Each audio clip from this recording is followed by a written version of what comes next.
It's yours!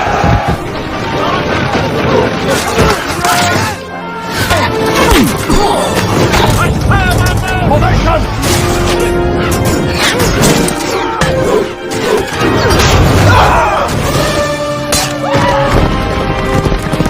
Catch on with me! Stone!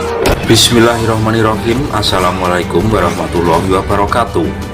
Doa Movielovers dimanapun kalian berada, semoga kalian semua dalam keadaan sehat dan selalu bahagia.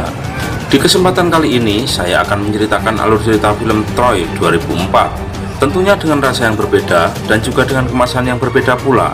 Oke, tak usah berlama-lama lagi ya sob, supaya tidak menimbulkan pemborosan kata. Dan inilah sebuah pantun untuk anda semua. Neng lamongan tuku ketek, nuruti omongan ke ente-ente. Lepaskan sepatu anda, lepaskan pakaian anda, dan lepaskan penutup kepala anda, serta segala beban pikiran yang ada di otak anda. Dan intro.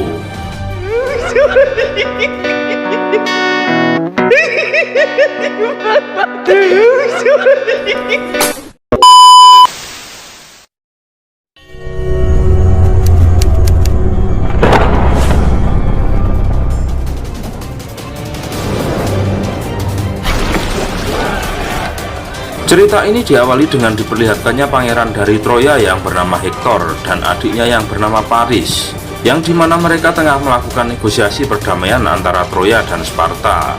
Di sini diceritakan jika Paris rupanya telah jatuh cinta kepada Helen, yaitu istri dari Raja Sparta yang bernama Menelaus. Lantas, Paris ingin membawa Helen kembali ke Troya bersamanya.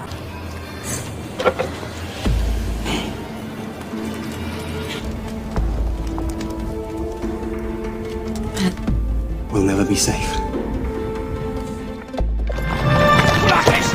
Hal itu pun akhirnya membuat Menelaus marah besar, dan ia pun lantas bersumpah untuk membalas dendam.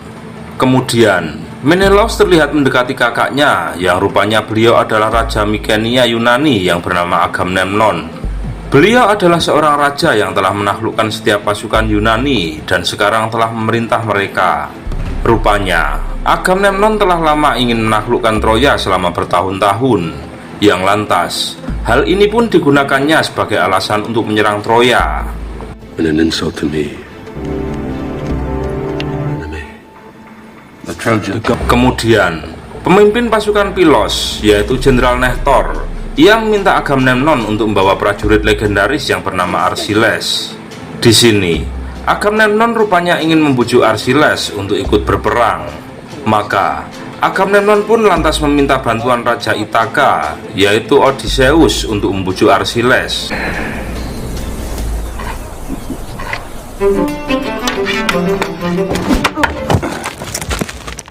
Patroclus, my cousin. You have this one watching over you, eh? Kemudian, Arsiles pun merenungkan keputusannya dan ingin mengunjungi ibunya yang bernama Thetis untuk meminta nasihatnya. Dan ibunya pun mengatakan kepadanya jika sebelum ia lahir, ia sudah mengetahui tentang hal ini, yaitu sesuatu hal yang akan datang, bahwa Arsiles nantinya akan diminta bantuan untuk menyerang lokasi tersebut. Sang ibu juga mengatakan kepadanya jika ia tidak pergi ke Troya, maka Arsiles bisa hidup lama dan akan mempunyai anak. Namun setelah ia meninggal, maka namanya akan dilupakan dan tak akan ada seorang pun yang mengingatnya. Namun jika ia tetap pergi ke Troya, maka ia akan menemukan kemuliaannya dalam pertempuran. Namanya akan ditulis dalam sejarah selamanya, tetapi ia akan mati di sana. Namun, Arsiles yang ingin namanya selalu dikenang selamanya, ia pun memilih untuk pergi ke Troya, dan akhirnya Arsiles pun berangkat ke Troya dengan 1000 kapal pasukan gabungan dari raja-raja Yunani.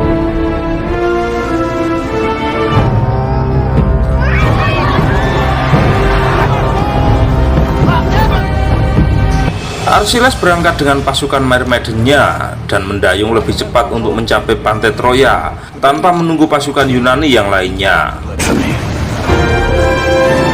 Of thousands. Take it! It's yours!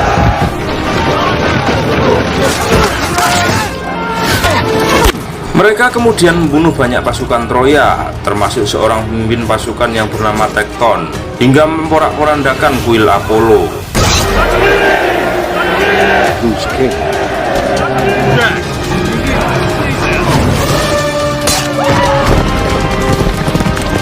on, with me! Stones! Look upon!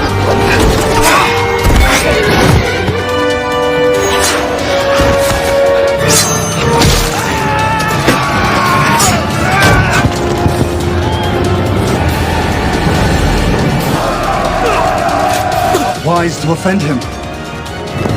Seorang anggota keluarga kerajaan Troya yang menjadi pembantu di kuil Apollo, ia pun ditangkap dan dibawa sebagai hadiah untuk Agamemnon untuk kemenangan mereka. Meskipun Archilas sendiri juga menganggap dirinya sebagai hadiah dari perang itu.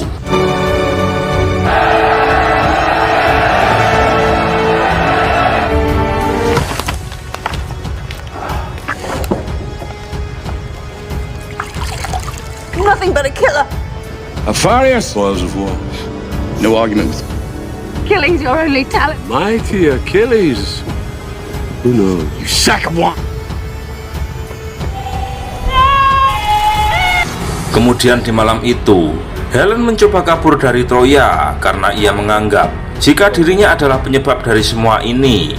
Namun Hector mengetahuinya dan mencoba membuatnya mengerti.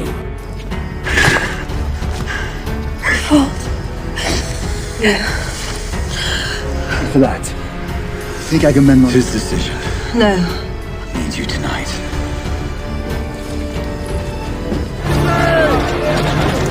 Archilas dan pasukan Myrmidon-nya, mereka pun tidak ikut melawan. Take life. Standing there on the far bank. Fight for you. Will you fight?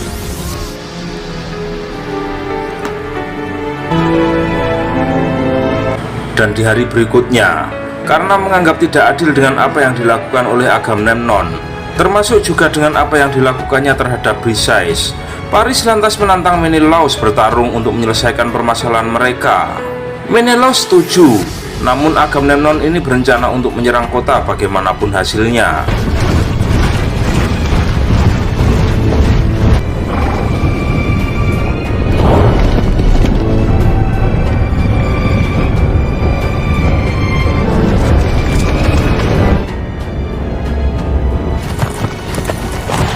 Brother. But valiant. See him in friendship and then steal his wife in the middle of the night. Look around you, Hector. To my brother. Second, 50,000 men brought him now. No son of Troy will ever. I love Helen. We kill this little peacock. I didn't will have your city. I love my ship. And tonight I'll drink to you. Miss Hilltire.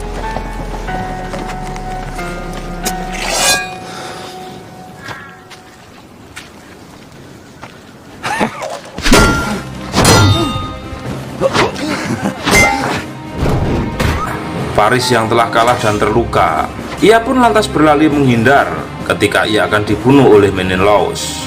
Hector pun akhirnya segera membantu dan ia pun lantas membunuh Menelaus. Stand back, Prince Hector.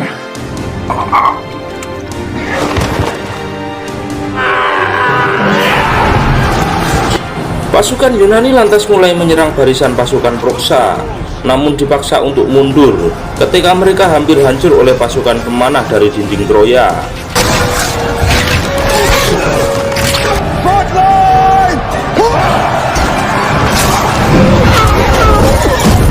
Teman Archilas yang bernama Ajax, ia pun terbunuh dalam pertempuran tersebut oleh Hector.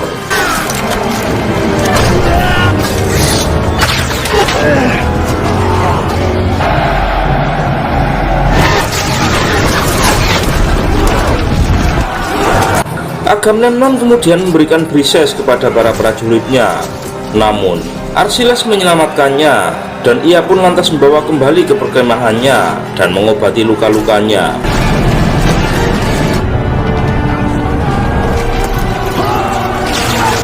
Send an emissary to the Greeks. Di sini, Briseis kemudian mencoba untuk membunuh Archilas.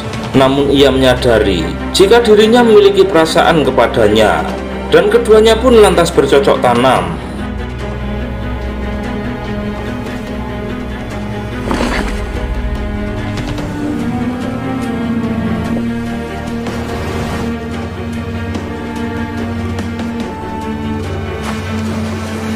Di hari berikutnya, Archilas pun menyiapkan pasukannya untuk kembali pulang. Hingga hal itu pun lantas membuat sepupunya yang bernama Patroclus marah, karena Patroclus menganggap jika Archilas sengaja menghindari peperangan. Kemudian pasukan Troya pun meluncurkan serangan mendadak di waktu fajar.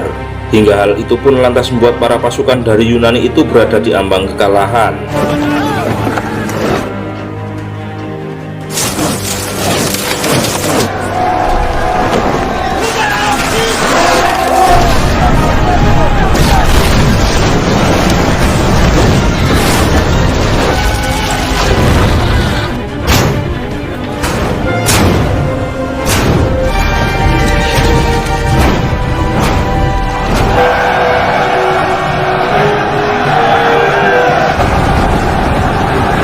Archilas pun kemudian muncul dengan pasukan Myrmidonnya untuk memimpin mereka maju ke peperangan. Hingga akhirnya ia pun bertarung melawan Hektor. Semuanya pun terkejut saat Hektor menggorok leher Archilas. Namun ketika Hektor membuka helm Archilas, ia pun menyatakan jika itu adalah Patroclus. Setelah kejadian tersebut, kedua kubu itu pun lantas setuju untuk mengakhiri pertempuran. Odysseus pun memberitahukan kepada Hektor jika yang dibunuhnya adalah Patroclus. Archilas yang sebenarnya saat itu sedang tidur di saat pertempuran sedang berlangsung. Ia pun lantas mendengar kabar kematian sepupunya dari salah satu prajuritnya yang bernama Edo. Archilas pun langsung menyerang Edo, dan ketika Briseis mencoba menghentikannya, Archilas pun lantas mendorongnya ke tanah. Di hari berikutnya, yang dimana masih dalam suasana peperangan, Archilas mendekati gerbang Troya seorang diri untuk menghadapi Hektor. Hektor pun juga tahu jika ia harus menghadapi Archilas seorang diri, yang lantas ia pun mengucapkan selamat tinggal kepada keluarganya, termasuk dengan ayahnya yaitu Raja Priam, dan juga istrinya yaitu Putri Andromache. Ia pun berpamitan untuk menghadapi Archilas. I know you. Told you.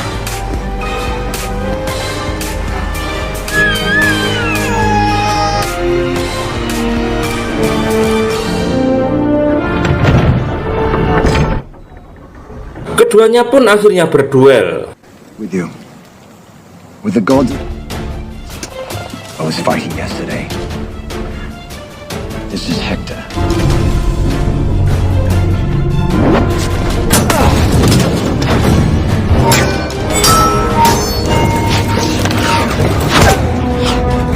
Dalam pertarungan itu, nampaknya masih imbang di awal pertarungan. Namun seiring berjalannya waktu, ternyata Hektor mulai kewalahan oleh serangan Archilas yang terlalu cepat dan kuat, yang akhirnya serangan itu pun lantas dapat melumpuhkan dan juga membunuhnya. Kemudian Archilas mengikat tubuh Hektor ke bagian kereta kudanya dan menyeretnya mengelilingi kota.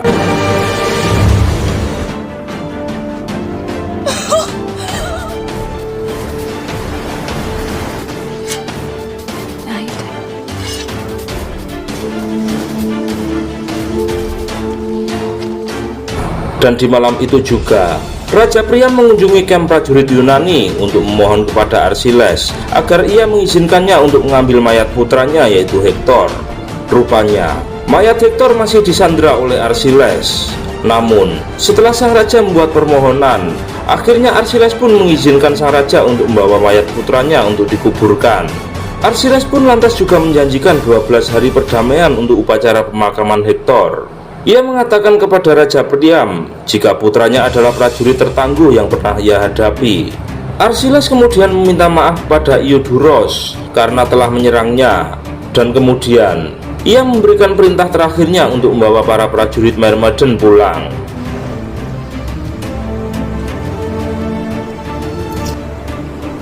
Oh my God.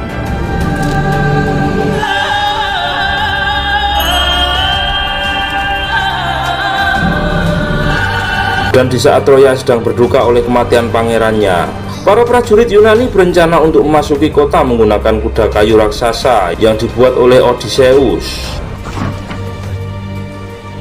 Been loyal. Rouse the men.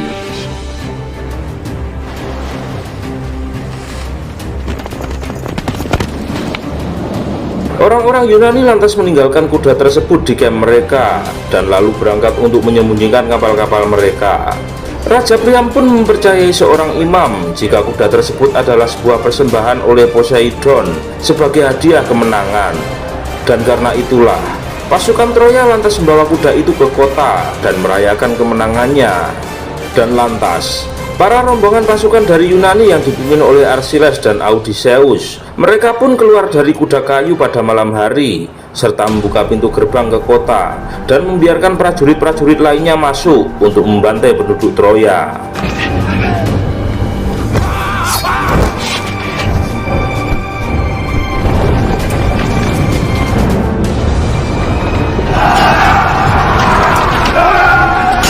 Para prajurit Troya pun mencoba untuk mempertahankan istana kerajaan mereka, namun gagal.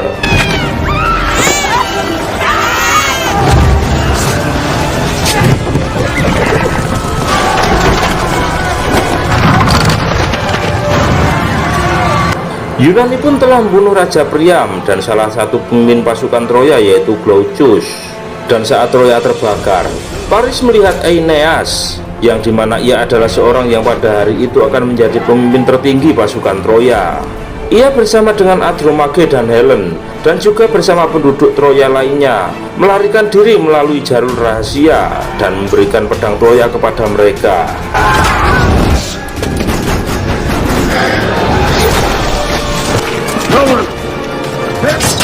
Archiles kemudian mencari Briseis yang ternyata ia sedang terancam oleh Agamemnon.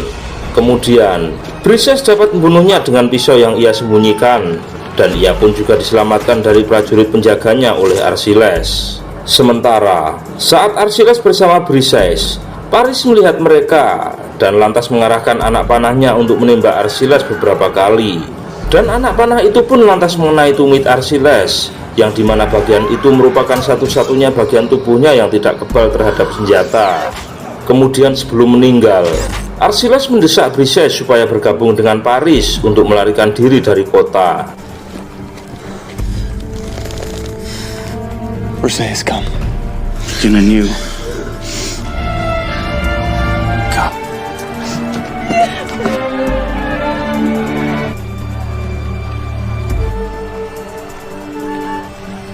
Dan pada keesokan harinya diperlihatkan upacara pemakaman Archiles yang dilakukan di reruntuhan Troya. Dan di akhir film kita diperlihatkan dengan sebuah pidato dari Odysseus yang mengatakan, jika mereka menulis cerita, biar mereka mengatakan, aku berjalan bersama raksasa. Manusia jatuh dan bangun seperti jagung di musim dingin, tapi nama-nama ini takkan pernah mati. Biarkan mereka bercerita, aku hidup di zamannya Hektor sang pahlawan hebat. Biarkan mereka bercerita, aku hidup di zamannya Archiles. Dan film pun selesai. Them say I lived in the eyelids. Oke, sekian dulu ya sob alur cerita film dari kita. Mohon maaf jika ada salah-salah kata.